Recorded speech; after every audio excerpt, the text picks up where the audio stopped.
a whole of administration approach to try to tackle fraud. There are a few things that I want to talk about and celebrate.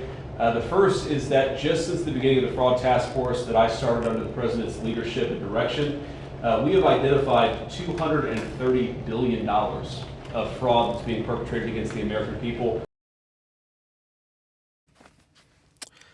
That was just a quick reminder on two different things. This is J.D. Vance speaking before a panel or committee, whatever it was. A couple things. One, we'll cover the most obvious first. One, it's very easy to fall into that trap of not communicating well, of not speaking and articulating well. Okay, part of that is the actual articulation of speech. More importantly, it's get to the fucking point. Okay, have a very clear. It goes back to when Brian was in his undergrad years, and even in recent years, because Brian hasn't been in a lot of committee, and that's one of the downsides to the pathway that has been dragged out for the last 17 years now, is he hasn't been in the environments, especially corporate environments, and there's a good reason for that. He's purposely, because it's one of the worst environments you could possibly ever, one of the worst pathways you could ever learn anything is to go directly into corporate environment. And so everything, the expectation is, by the way, the expectation is always, and Brian regurgitates this again and again and again for a reason when he says cash flow is the critical factor, because this matters at the end of the day. Everything has to occur in Brian's environment.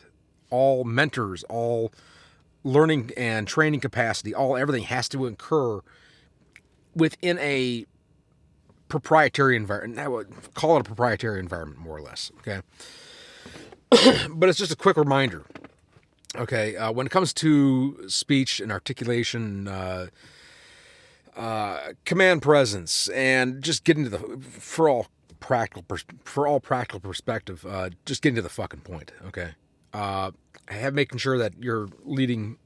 We're not going off into fucking la la land with artistic whatever shit, which is great because you kind of don't get me wrong, it gives you perspective to see things differently when you do it that way. Okay, but it's a time suck. It's a huge time and energy suck to have to sit there and piece all this shit together. Okay,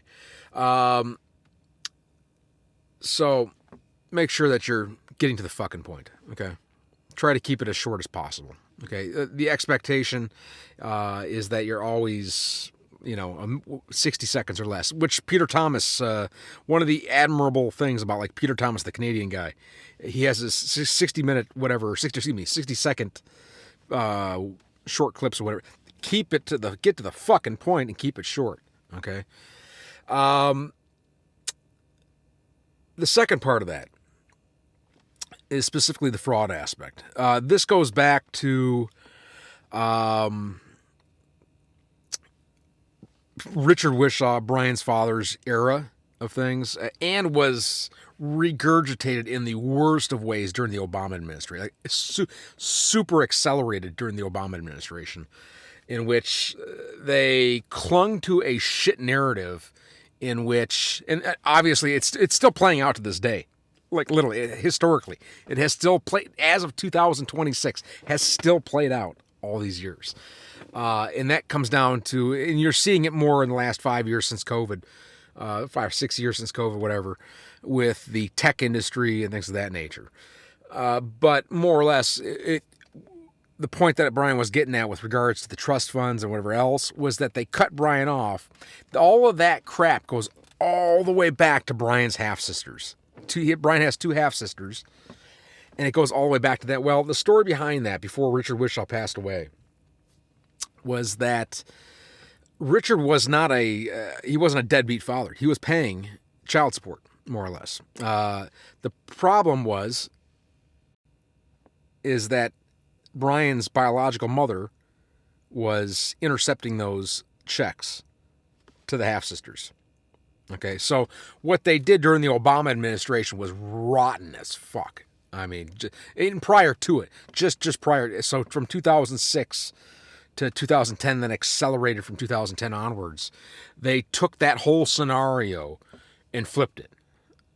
Keep in mind, Brian didn't grow up wealthy to begin with, okay?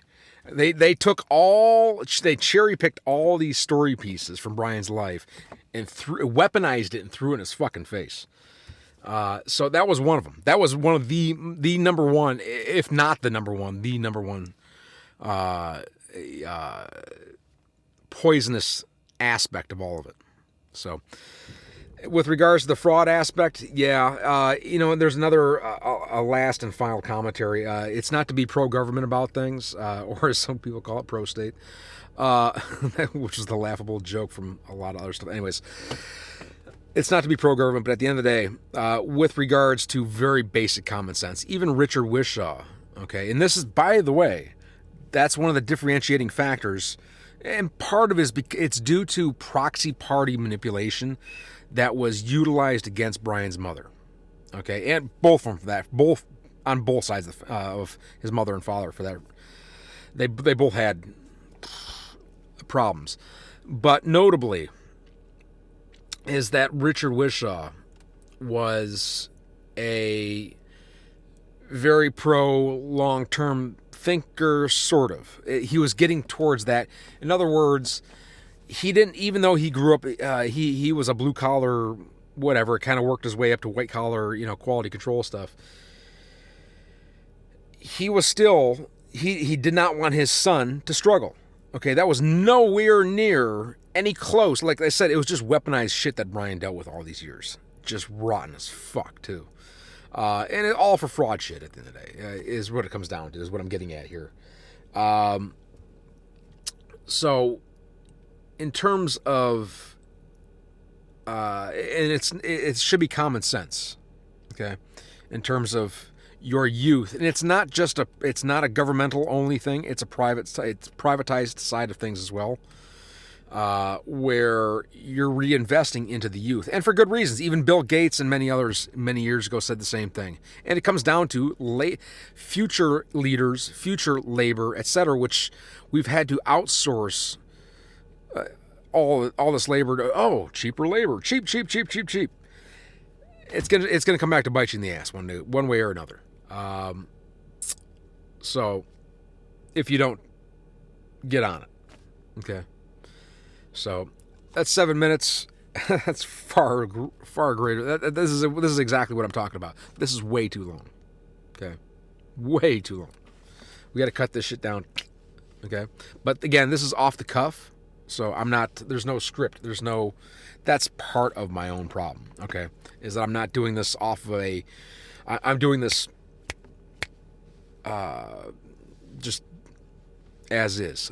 So that's half my battle, is that when I do these raw types of videos, the expectation is that I go back and have an editor cut it down to size, or I just go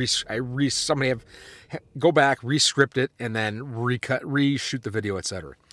So you get the idea.